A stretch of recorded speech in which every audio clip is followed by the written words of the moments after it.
Assalamualaikum warahmatullahi wabarakatuh. Bagaimana kabarnya anak-anak? Semoga selalu sehat ya. Hari ini pada pembelajaran IPA SMP Muhammadiyah Plus Kota Salatiga level 7 akan membahas mengenai besaran pokok dan besaran turunan. Masih ingat dengan saya kan?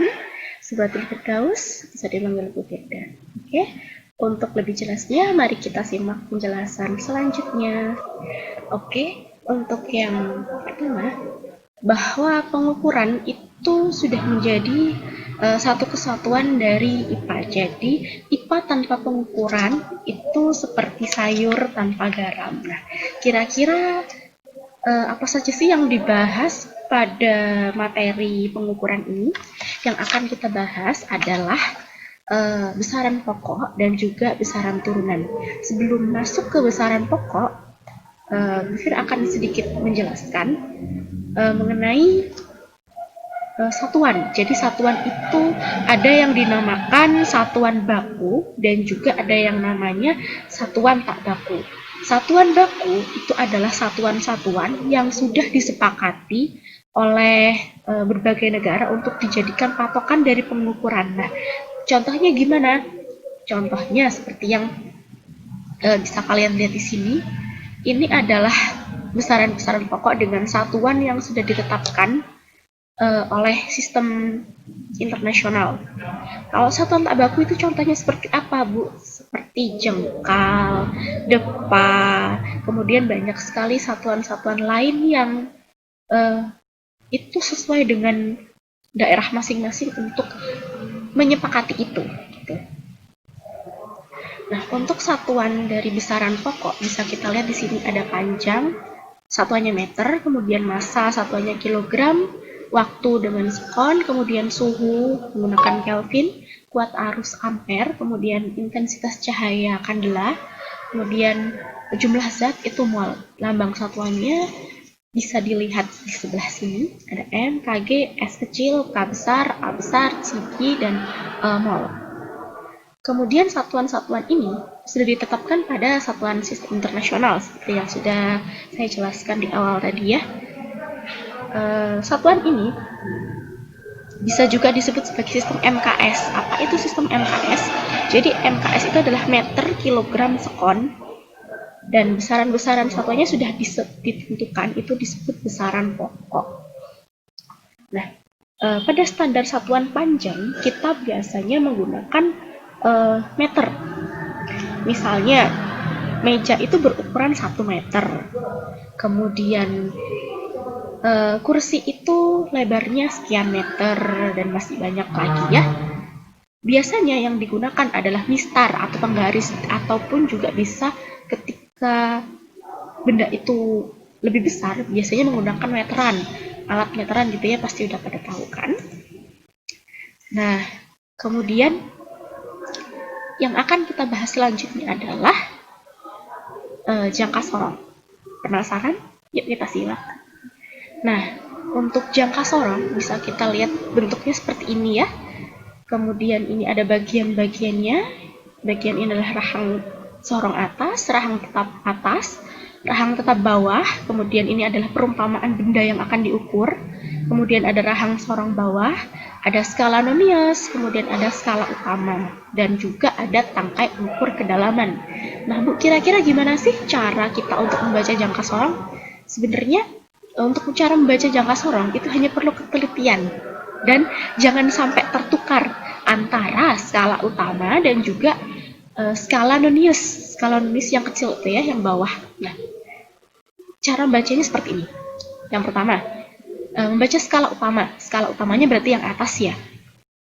Bisa kita lihat di sini adalah angka 2. Kemudian yang terdekat dengan 0 adalah strip 1 di sini. Maka cara membacanya adalah 21 mm atau 2,1 cm. Jadi garis yang terdekat dengan 0, di sebelah kirinya 0.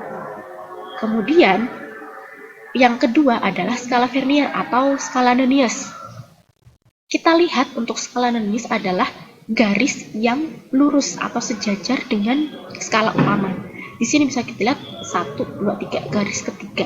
Berarti 0,3 mm atau 0,03 cm. Jangan sampai ketuker ya, antara milimeter sama sentimeter. Nah, kalau sudah selesai kita dapatkan dua ini, tinggal kita jumlahkan saja antara 21 mm dan 0,3 mm. Berarti hasilnya adalah 21,3 mm atau 2,13 cm. Sebelum kita menentukan ini, kita harus menentukan dulu satuannya, mau milimeter atau mau sentimeter. Kalau sentimeter berarti 2,1 cm ditambah 0,03, hasilnya 2,13, seperti itu. Oke, yang selanjutnya nih, ada yang namanya micrometer screw. Ada yang sudah pernah lihat? Nah, gambarnya itu kurang lebih seperti ini ya, micrometer screw-nya. Nah, ini ada bagian poros tetap, kemudian ada poros geser, ada pengunci, kemudian ada frame, ada skala utamanya di sebelah sini, dan juga ada skala nonius. Skala noniusnya kalau tadi di jangka seorang adalah di sebelah bawah, kalau di micrometer screw, skala noniusnya ada di sebelah kanan dari skala utama. Jangan ketuker ya. Kemudian di sini ada pemutar, dan di sini juga ada ratio. Ada contoh. Nah, ini adalah cara membacanya nih. Pada contoh pengukuran di atas, cara membaca mikrometer tersebut adalah, yang pertama yang harus kita lihat adalah skala utama, baru skala nonius. Jangan ketukar lagi ya. Untuk skala utama, dapat dilihat bahwa posisi timbal ini telah melewati angka 5. Ini angka 5 ya, sedikit kurang jelas. Di bagian atas dan bagian bawah garis horizontal yang melewati satu strip. Jadi ini garis horizontalnya, kemudian angka 5 di sini. Setelah angka 5 ternyata ada satu strip. Nah, berarti cara bacanya adalah 5,5 karena satu strip ini bernilai 0,5 mm. Pengukuran bagian kedua, terlihat garis horizontal di skala utama berhimpit. Nah, lagi-lagi dengan berhimpit ya, harus dilihat yang lurus yang mana antara garis horizontal ini dan juga skala nonius. Ternyata yang berhimpit dengan garis horizontal adalah 28 di skala nonius. Artinya pada skala nonius didapatkan tambahan panjang sebesar 0,28 mm. Jadi ini kan 25 ya. 25, 26, 27, 28. 28 yang sejajar dengan garis horizontal. Maka hasil akhir pengukuran mikrometer screw pada contoh ini adalah 5,5 ditambah 0,28 sama dengan 5,78 mm. Nah, untuk mikrometer screw ini memiliki ketelitian sebesar 0,01 mm.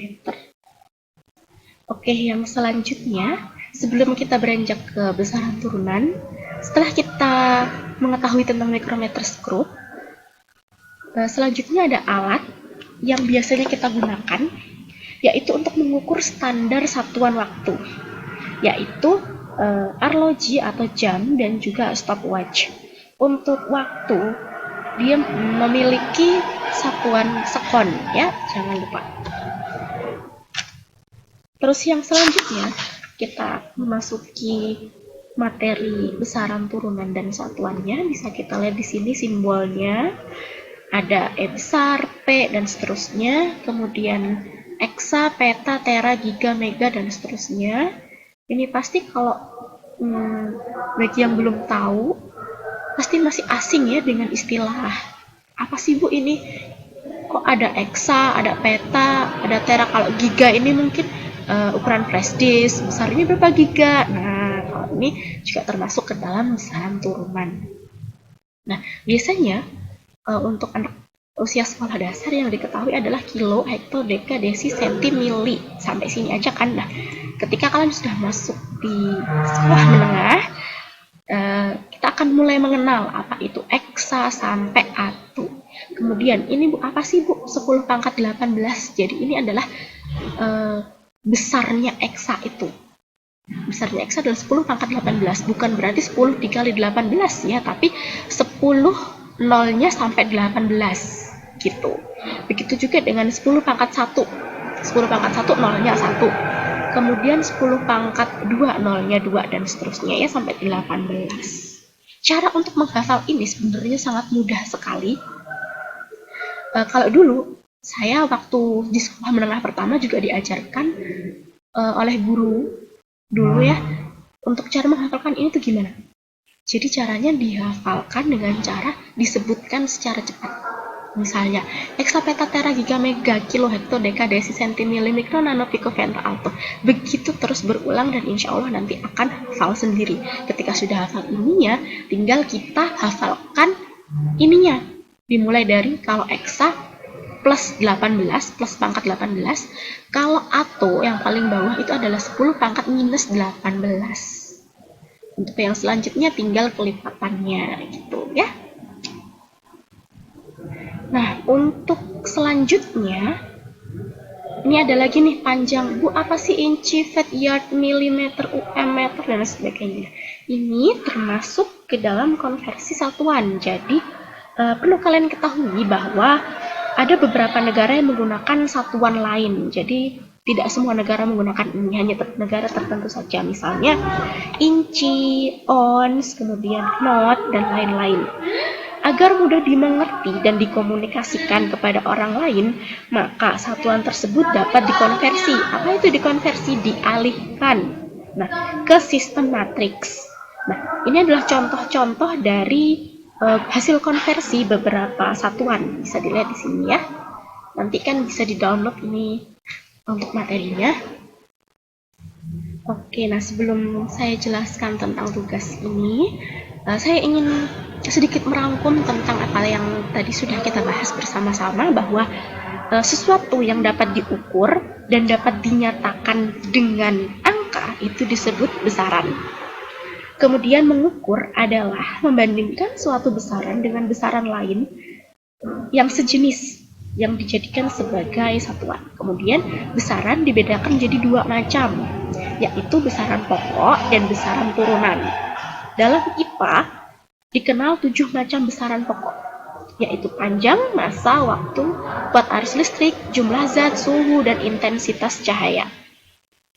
Satuan baku harus memenuhi 3 syarat, yaitu bersifat tetap, internasional, dan mudah dipahami. Tuh ya.